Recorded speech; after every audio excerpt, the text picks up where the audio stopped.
तो भाई लोग, जैसा कि हम लोगों ने लास्ट चैप्टर के एंड में देखा था, कैंग हेक्सचॉल उस कंस्ट्रक्शन साइट पे चला जाता है और वहाँ पर पहुंचकर बोलता है कि चलो अब मैं खुद देखता हूँ कि वो कमीना पाक सोंगबिन जिंदा है या मर गया। फिर हम लोग आते हैं मिनजुन पर। हम लोग देखते हैं कि वो अभी सोया हुआ होता है और उसके बगल में अभी हानैना बैठी हुई होती है। और तभी हम लोग देखते हैं कि मिनजुन को अभी होश आ जाता है और अभी हानैना भी देखती है कि इसको होश आ गया है, तो ये बोलती है कि ओ मिनजुन, तुम्हें होश आ गया। और मिनजुन उठते हुए बोलता है कि मैं कहाँ हूँ, जिसका जवाब देते हुए हानैना कहती है कि अभी हम लोग कैंग हेक्सचॉल की जगह पर हैं, उसी ने तुम्हारा ट्रीटमेंट किया। और इसकी ये बात सुन के अभी मिनजुन कहता है, कैंग हेक्सचॉल, क्या तुम उस कैंग हेक्सचॉल की बात कर रहे हो जो हमारे क्लास में पढ़ता है? और इसका रिप्लाई करते हुए हानैना कहती है कि हाँ, कल रात को जब हम लोग कंस्ट्रक्शन साइट से भागे थे तो हम लोग भागते हुए कैंग हेक्सचॉल के पास पहुंच गए थे। और इसकी ये बात सुन के अभी मिनजुन कहता है कि कल रात को जब मैं सेकंड फ्लोर से गिरा था सियोंग्योन के साथ, तो फिर उसके बाद क्या हुआ था मुझे कुछ याद नहीं है। शायद ऐसा इसलिए क्योंकि मैं होश में नहीं था, लेकिन मुझे धुंधला धुंधला याद है कि तुम मेरी मदद कर रही थी और मुझे कहीं लेके जा रही थी। और ये आगे बोलने वाला होता है, उसके पहले ही हानैना इसका हाथ पकड़ लेती है और बोलती है कि जो भी हो, अब तुम्हें होश आ गया है तो अब मैं चैन की सांस ले सकती हूँ। तुमको पता है कि मुझे कितना चिंता हो रहा था ये सोच के कि तुम मर न जाओ। और भाई इसका ये हाथ अभी कहाँ पर है तुम लोग देख ही सकते हो। और ये चीज मिनजुन भी देखकर भी ब्लश करने लगता है और फिर हानैना भी नोटिस करती है कि ब्लश क्यों कर रहा है, जिसके बाद ये जल्दी से इसका हाथ हटा देती है वहाँ से। फिर ये आगे बोलती है कि आखिर तुमको बोला किसने था वो नाइफ वाला अटैक अपने ऊपर लेने के लिए? ऑफ कोर्स मैं थैंकफुल हूँ कि तुमने मेरी मदद की थी, लेकिन फिर भी तुमको वो करने की जरूरत नहीं थी। अगर तुम मर जाते तो मैं क्या करती?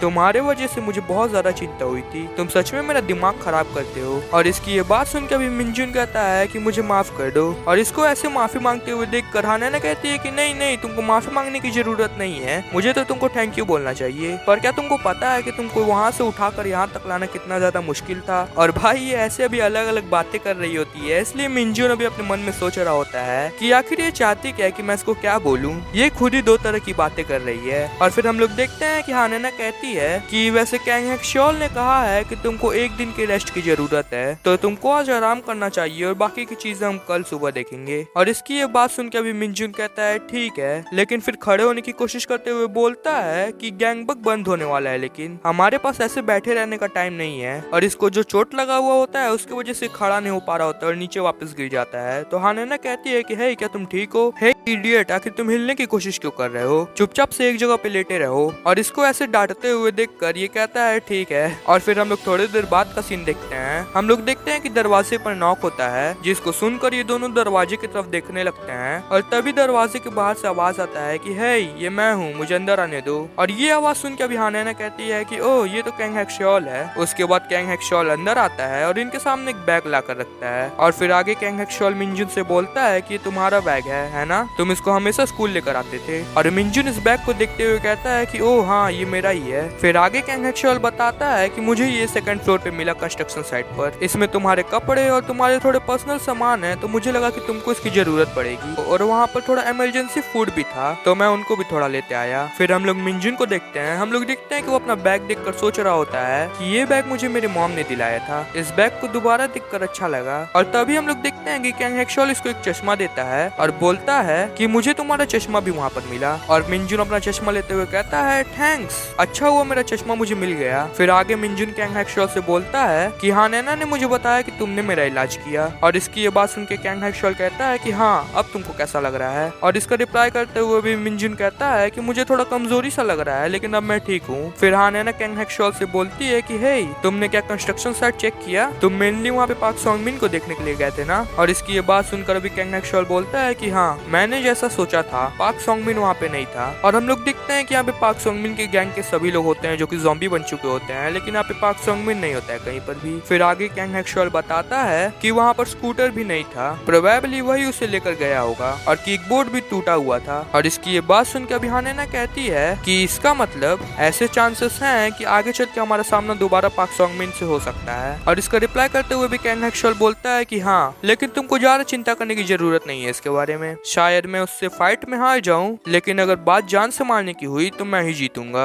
और भाई इसकी ये लाइन सुन के अभी मिनजुन कहता है कि वो तुम तो बहुत ज्यादा इंसेन हो। फिर आगे कैंग हैक्सॉल कहता है कि जो भी हो, जैसा मैंने कल बोला था, मैं प्लान कर रहा हूँ गैंगबक को स्कैप करने का। क्या तुम लोग को ऐसा लगता है कि तुम लोग मेरे पीछे आ पाओगे? और इसकी ये बात सुन के अभी मिनजुन कहता है कि ऑफ कोर्स हमें अभी निकलना चाहिए। और इसकी ये बात सुन के अभी हानेना कहती है क्या तुमको कम से कम आज पूरे दिन रेस्ट की जरूरत है? और फिर कैंग हैक्सॉल बोलता है कि हानेना सही कह रही है, जब तुम थोड़ा सही हो जाओ उसके बाद आगे बढ़ना सही होगा। और कैंग हैक्सॉल की ये बात सुनकर अभी मिनजुन कहता है कि नहीं मैं ठीक हूँ, कल चीजें और बुरी हो सकती हैं। और इसकी ये बात सुनकर अभी कैंग हैक्सॉल कहता है कि तुमको इतनी जल्दीबाजी नहीं करनी चाहिए, वैसे भी हमें निकलने से पहले एक प्रॉपर प्लान बनाना पड़ेगा। अगर हमने जल्दीबाजी की तो हम मुसीबत में पड़ सकते हैं। और फिर ये बोर्ड पे कुछ लिखने लगता है और लिखते लिखते बोल रहा होता है कि मैंने इसके बारे में बहुत ध्यान से सोचा और मैंने सोचा कि हमारे पास एक और रास्ता है हान रिवर को क्रॉस करने का। और इसकी ये बात सुनकर हानेना कहती है क्या, लेकिन कैसे? फिर कैंग हैक्सॉल बोलता है कि लाइन 5 हम उसका यूज करेंगे। और इसकी ये बात सुनकर भी मिनजुन कहता है ओह वो अंडरग्राउंड टनल जो हान रिवर के नीचे से जाती है। फिर आगे हानेना बोलती है कि हे क्या वो ठीक होगा? पॉपुलेशन डेंसिटी हाई होने की वजह से अभी वहाँ पर बहुत सारे इन्फेक्टेड लोग होंगे। फिर हानेना का रिप्लाई करते हुए कैंग हैक्सॉल बोलता है कि लाइन 5 वाले हर स्टेशन पर प्लेटफॉर्म डोर्स हैं। एक बार हमने स्क्रीन डोर्स को पार कर लिया तो फिर उसके बाद बहुत कम चांसेस होगा कि टनल में इन्फेक्टेड लोग होंगे। ऑफ कोर्स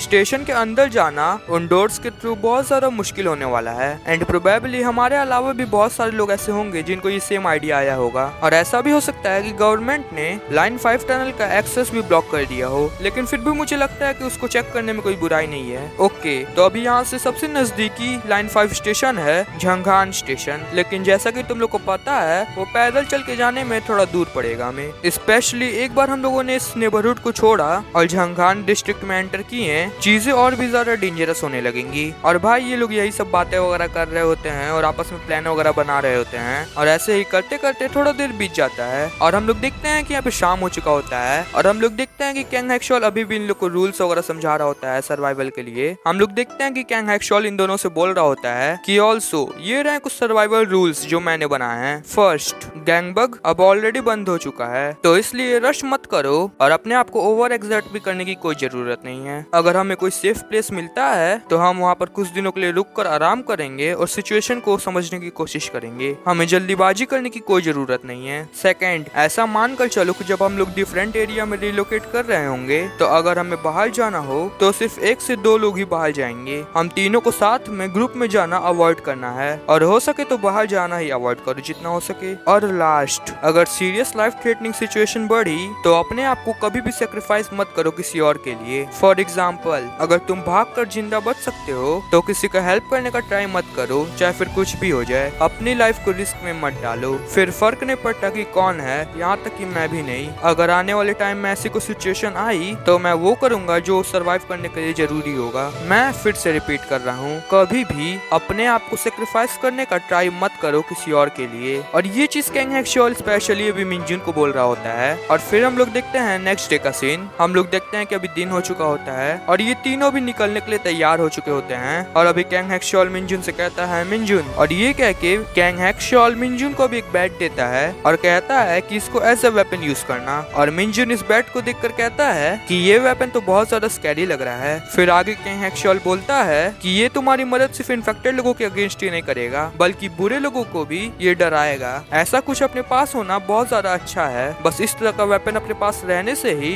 लोग तुमसे पंगा लेने से पहले 10 बार सोचेंगे। और जैसा कि तुमको ऑलरेडी पता ही है कि जो इन्फेक्टेड लोग होते हैं वो हम पर ऐसे अटैक करते हैं जैसे वो हमें मारना चाहते हो। तो इसलिए जब तुम उनके अगेंस्ट फाइट करना तो तुम अपना दिमाग क्लियर रखना और उनके ऊपर अपनी पूरी ताकत से स्ट्राइक करना। इस स्पाइक्ड बैट की मदद से तुम उन इन्फेक्टेड लोगों के हार्ट और ब्रेन तक बाहर निकाल सकते हो अगर तुम अपने पूरी ताकत से अटैक करो तब। समझ गए ना? और भाई मिनजुन अभी कैंग हैक्सॉल की ये सब बातें सुनकर अपने मन में सोच रहा होता है कि ये तो इंसेन है। फिर कैंग हैक्सॉल बोलता है कि ठीक है चलो अब निकलते हैं। और भाई फिर हम लोग देखते हैं कि ये लोग निकल जाते हैं और भाई ये तीनों अभी साथ में जा रहे होते हैं और ये लोग देख रहे होते हैं कि आसपास कैसी चीजें फेंकी हुई हैं इधर उधर। और हम लोग देखते हैं कि मिनजुन अभी चलते हुए अपने मन में सोच रहा होता है कि क्या ये ठीक होगा मेरे लिए इन्फेक्टेड लोगों को मारना? वो भी तो ऑर्डिनरी लोगों जैसा ही है, प्रोबेबली उनकी भी फैमिली होगी। अगर वो मेरे ऊपर अटैक करते हैं तो ऐसा नहीं है कि वो लोग अपनी मर्जी से मेरे ऊपर अटैक कर रहे हैं। अगर मैंने उनको मारा तो क्या मैं भी एक मर्डरर बन जाऊंगा? क्या हो अगर इस कंट्री में जस्टिस सिस्टम अभी भी काम करता रहता हो, क्या मैं भी आखिर में क्रिमिनल बन जाऊंगा बाद में। और भाई अब ये तीनों जहाँ से जा रहे होते हैं ना, वहाँ पे रास्तों में बहुत सारे लोगों ने बहुत सारी चीजें लिखी हुई होती हैं और वही सब मिंजुन पढ़ते हुए जा रहा होता है और देखते हुए। और ये ऐसे ही एक वॉल पर देख रहा होता है जहाँ पे बहुत सारी चीजें लिखी हुई होती हैं और यही सब देख कर ये अपने मन में ये सब सोच रहा होता है। और तभी आगे से कैंग हेक्सॉल बोलता है, हे मिंजुन। और फिर मिंजुन उसकी तरफ देखता है और फिर कैंग हेक्सॉल इसको बोलता है कि तुमको पॉइंटलेस थॉट्स आ रहे हैं ना, और तुम चिंता भी कर रहे हो, है ना, बस उस तरह के थॉट्स को भूल जाओ। ये लाइफ और डेथ मैटर है। अगर तुमको सर्वाइव करना है तो तुमको शार्प रहना होगा। अगर तुमको डाउट्स रहता है तो तुम तुरंत ही मर जाओगे। और इसकी ये बात सुनकर भी मिंजुन कह रहा होता है कि हाँ ठीक है। और हम लोग देखते हैं कि पीछे ये दोनों आपस में यही सब बातें कर रहे होते हैं और आगे थोड़ा हानेना खड़ी होती है और ये किसी वजह से रुक जाती है और बोलती है वेट अ सेकेंड। और इसकी ये बात सुनकर भी कैंग हेक्सॉल इसकी तरफ देखता है और इसको समझ में नहीं आता कि आखिर क्या हुआ। फिर आगे हानेना बोलती है कि ये रास्ता हमें यहाँ से नहीं जाना चाहिए, मुझे ऐसा फील हो रहा है कि यहाँ पर बहुत सारा इन्फेक्टेड लोग हैं। और इसकी ये बात सुनकर अभी कैंग हेक्सॉल बोलता है कि तुमको ये कैसे पता। और फिर इसका रिप्लाई करते हुए हानेना बोलती है कि मैं ये सेंस कर पा रही हूँ स्मेल के थ्रू, ये सड़ी हुई सी ब्लड जैसी स्मेल। जब कोई इन्फेक्टेड आसपास होता है तब मुझे यही स्मेल आती है और इस रोड से ये बहुत ज्यादा इंटेंसिव स्मेल आ रही है। और ये सुनकर अभी कैंग हेक्सॉल थोड़ा शॉक हो जाता है और बोलता है कि तुम सेंस कर सकती हो कि इन्फेक्टेड लोग कहाँ हैं। और इसकी बात का ये रिप्लाई करते हुए हानेना कहती है कि मैं एग्जैक्ट लोकेशन तो नहीं बता सकती, ये बस एक फीलिंग होती है, लेकिन मैं 100% श्योर भी नहीं हूँ कि ये कोई इन्फेक्टेड ही है। कभी कभी ये सिर्फ नॉर्मल ह्यूमंस की बॉडीज ही होती हैं जो कि स्मेल कर रही होती हैं, और अगर सिर्फ एक या दो इन्फेक्टेड हो तो मैं ये नोटिस भी नहीं कर पाती हूँ जब तक वो मेरे बहुत ज्यादा क्लोज ना हो। और अभी इसकी ये बात सुनकर मिंजुन भी थोड़ा शॉक हो जाता है और अपने मन में सोच रहा होता है कि अब मैं इसके बारे में सोचूं तो पहले भी हानेना ने बहुत बार मुझसे बोला है कि वो यूजुअली बहुत ज्यादा सेंसिटिव है स्मेल को लेकर।